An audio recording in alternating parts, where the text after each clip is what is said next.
Competitive pay, major medical, and 6 paid holidays, you'll love C&M too. Call Tammy or find us at cmdisposalinc.com.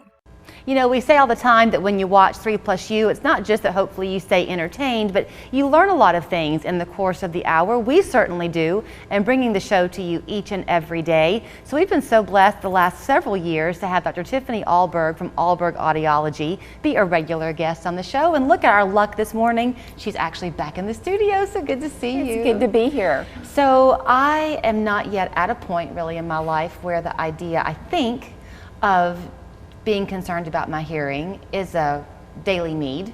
But you have taught us recently that everybody, at least I think you said by about 50, which is me, needs to have a baseline hearing test. Is that right? Baseline hearing tests are so important. And just in the last couple of months, I have seen several people who've had hearing changes.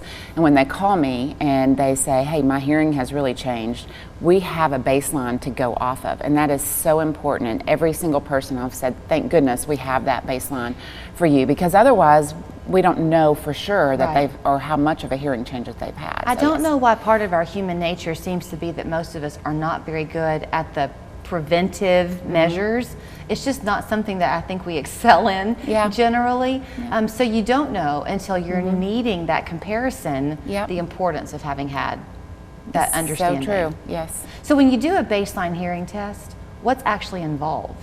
So we do, it's a diagnostic hearing test. So we put someone in the booth and we do air conduction, which is either headphones or inserts, and where you press the traditional button for the beep when you hear the beeping sound to measure their thresholds of hearing between 500 to 8,000 hertz, which are speech frequencies that are necessary for us to be able to understand certain pieces of speech information. And then we actually test word recognition. So we give people words and see if they're able to give us the correct word back at a level that they should be able to hear at. So that's a good way to kind of segue us into some topics going on. And if you perhaps are somebody who right now struggles with your hearing, you might be familiar with this, that there's some talk about federal regulations coming up the month of October beginning over how you purchase over-the-counter devices.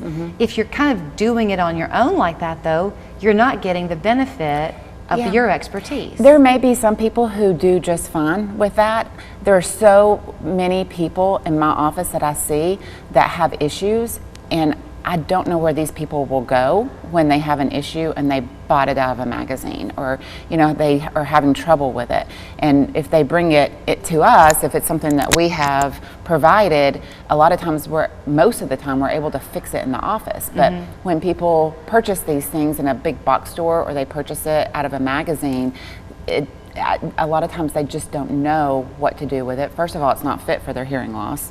If they don't do well with it, they just get aggravated and frustrated. And then if something happens to it, what do they do? Talk about the aggravating and frustrating nature of this whole thing, because that's as much of a component of the conversation you have as the actual physical hearing loss, isn't it? The psychological part of not being able to hear. Yeah, it is. And you don't want extra frustration. You don't want, and people have different levels of commitment when it comes to that. But I feel like if people are committed to hearing better, they really need to see a hearing professional. They need to go to someone, an audiologist, to help them with that, to make sure that everything's functioning right, to make sure that everything is fit right for their hearing loss, because it's so individualized. And I just feel like that part of it is left out of the equation a lot of times when we hear about some of these things just being provided to the public out of a magazine. Well, and you say things every day in your practice, and yet I'm sure you then will have conversations with people who've never heard these kind of preventive measures that you can take. And it's shocking that we don't know things, but even something as basic as cutting your grass, even in the once a week cutting your grass, you ought to wear hearing protection. Yeah, I know. I will have people say, it's not that loud, or I only shoot a handgun, it's not that loud. I'm like, it is that loud. And it's worth pointing out, because unlike a lot of things in life, if you lose your hearing, that's not something that can be remedied. It can just be try to stabilize it. Is that right? Yeah, it doesn't come back. I mean, when you have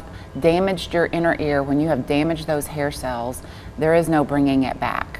So if somebody is doing the over-the-counter thing, and you're not trying to say don't do it, you're just saying if you do it, be cautious because you could be stuck. And if you do it, I would say 20% of the people I see have gotten something cheap and gotten frustrated with it, and then made the decision to actually fix it and come to see us. If you do get something and it doesn't work, don't let that be the final straw.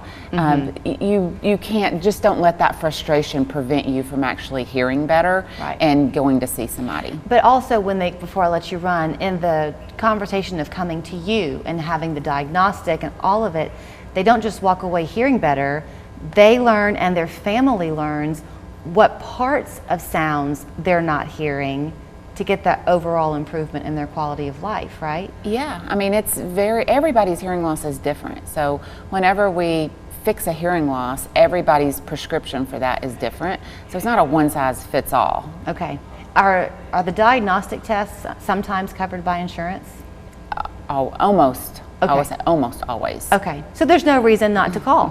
Here's her number. It's Ahlberg Audiology in Cleveland on North Ocoee Street, 641-0956 is her phone number online, ahlbergaudiology.com. And aren't we lucky to have her drive down to see us today? Good to see you. Thank you, Julie. And it is Monday after all. That always means a time for our dad joke of the week. So here's Jason again to get your eyes rolling. Your dad joke of the week brought to you by Scenic City Neurotherapy. Everyone deserves a laugh.